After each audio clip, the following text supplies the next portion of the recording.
Okay. Have you ever used or do any of these electronics currently on the property have any of those types of software downloaded onto them? Yes. Okay. Which devices are we talking about? Probably all of them. All, so, and I just want to make sure, again, we're not here to put words in your mouth. So when you say all, and I'm thinking... Well, okay, I won't want to say all because I'm going to say the laptop, the phone, and the computer in the office. Okay, so laptop in the RV. Yes. Okay. The phone, your I phone... believe, to the best of my knowledge. That's fine. Yeah. Again... I don't know if they actually all have them or we're not here to pin you in a corner on any of your answers. Right.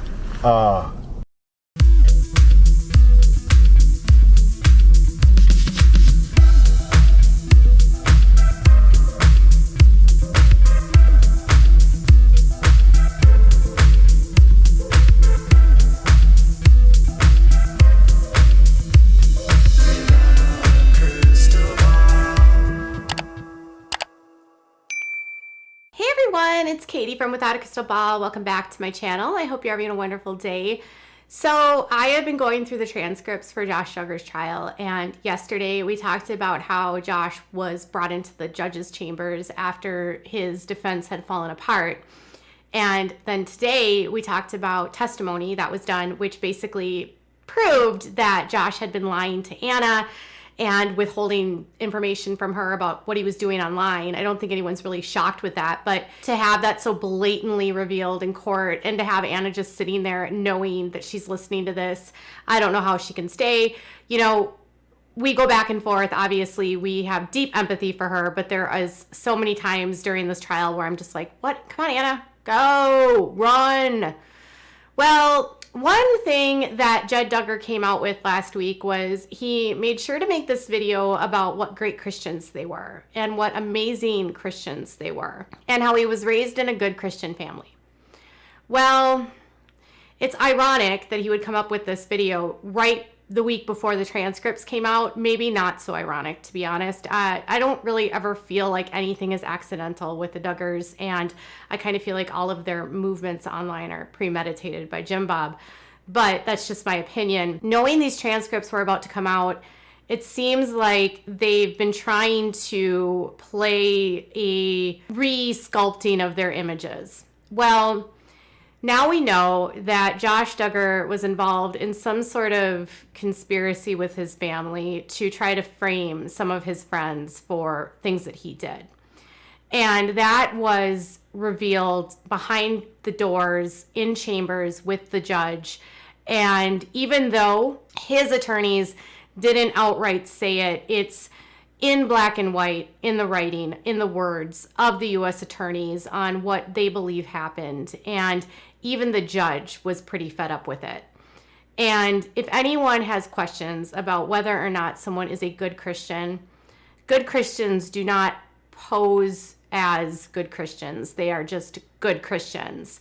They don't also bear false witness and attempt to frame someone for something that they didn't do.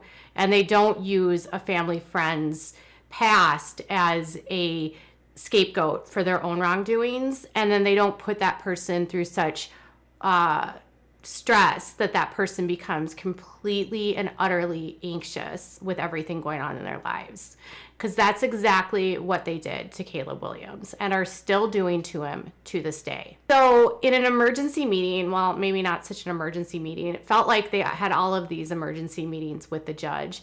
Josh's attorneys felt like they needed to bring him into the chambers to express their concerns about a violation, about their evidence, and it was related to Caleb Williams. Now, I told you yesterday that he had sent some emails with evidence proving that he wasn't there. But listen to the way that Justin Gelfand describes Caleb Williams. Last night, we got an email from the government that Caleb Williams had apparently sent to the government on November 30th, the first day of trial, the jury selection day at night. For whatever reason, we didn't get the email until last night. In that email, Caleb expressly mentions, among other things, I've also found a few more passwords, if you all want them, end quote. And Caleb Williams is referring in that email, among other contexts of controlling Duggar's social media accounts, and things along those lines. Mr. Williams also provides bizarre photos just to give the court context. We don't have any metadata based on any of this, but there's a photo of checks that he apparently took for whatever purpose, apparently attempting to reflect payment from the Duggars. He provides a non-date or time-stamped photograph. Your Honor, this one in particular of him apparently at the wholesale motor cars lot office that appears to reflect Mr. Duggar. Josh Duggar, that is, using the MacBook laptop that's at issue in this case. By way of context, we have been attempting through an investigator to speak to Mr. Williams for months. Mr. Williams has, with the exception of a very short conversation with our investigator, Kevin McLean, has essentially refused to speak to the defense. We can't control that, obviously, but to learn now that things like access to passwords, when he's, in our opinion, front and center as a significant witness, to learn now that the government has been sitting on this for the entirety of the case in chief, and to get this email last night after Mr. Williams and the government knew this. He resides out of state. After he left and came here, we emailed the government last night asking, Mr. Williams says, I've also found more passwords if you want them. We have no disclosure as to any passwords that Mr. Williams has if he has previously provided them. Mr. Williams also, in a separate email that we got just before trial, that he was sent to the government at about 11:40 p.m. plus or minus the night before Thanksgiving, he acknowledges, among other things, possibly being in the car lot when he was in town around the 9th to 11th. There's a text message from Mr. Williams that we intend to introduce into evidence. Assuming Mr. Williams will authenticate it, he gave it to the government that offers to watch the lot. And end quote. And that he sends to Josh Duggar on May 7th. This is front and center at the heart of this case, and we are stunned that we just got this last night. Two things among others. Number one, if Mr. Williams provided passwords that he had access to the government, that's a very big deal in the light of the government's theory as to the password being a big part of their case in chief, and mocking the defense for just suggesting that anyone could have access to these passwords over the course of its trial. And second of all, the government had in their possession evidence that a third party clearly had access to the Duggar family social media passwords, which clearly, at least circumstantially, gives rise to the argument that others had access to the Intel 1988 password, perhaps among others. And so, to make a long story short, a lot of what we intended to ask Mr. Williams will be the first time we've ever had a chance to speak to him. He did speak, just full disclosure, to our investigator. He wouldn't let our investigator record anything. And he spoke to the investigator in a way that he was very anxious, very nervous, wouldn't, according to the investigator, obviously I wasn't there, was worried what the Ring doorbell system on Caleb Williams' own patio would somehow capture that they were talking about. He was very paranoid. He's been sending these unsolicited emails to the government. He's apparently been tracking the case, and there's more evidence. I hate to phrase this, but I'm happy to show as many of our cards as we need to. And I don't think we should have to show all of our cards. Let me just sort of break this down for you. The Duggars made Caleb Williams so paranoid that he became anxious, nervous, paranoid, and afraid. He began sending anything to the government to show them I was not there. I had nothing to do with this. He provided photographs. He provided a timeline. He provided text messages. He had a receipt from going to Apple's store. He had photos at a wedding. He was engraving glasses for a wedding at a machine that's in Illinois. He was so scared that the Duggars were going to frame him and that he was going to go down for a crime he didn't commit, that he acted anxious. Is anyone surprised if you were being framed by people that have a lot of money and you are not a wealthy person and they are attempting to frame you?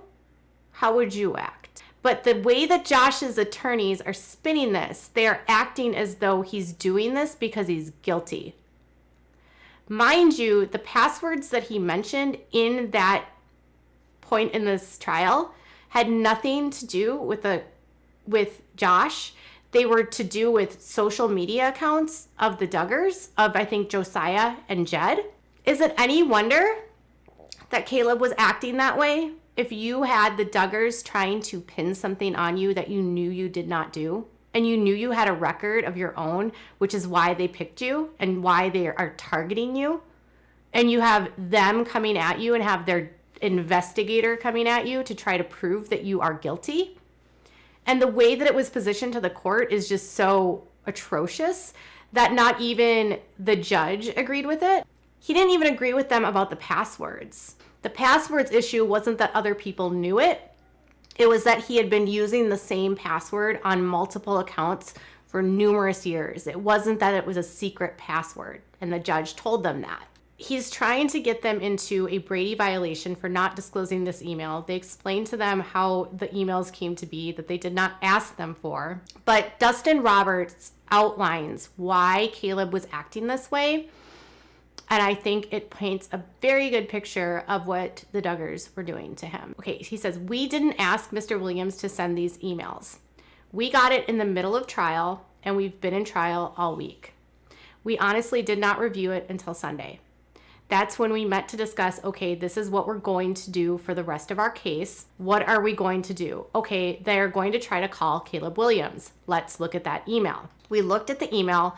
We do not have metadata, but we have not discussed passwords as he's requesting.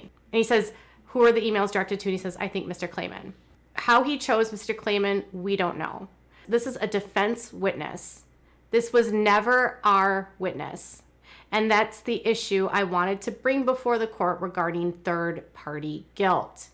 It kind of dovetails into that.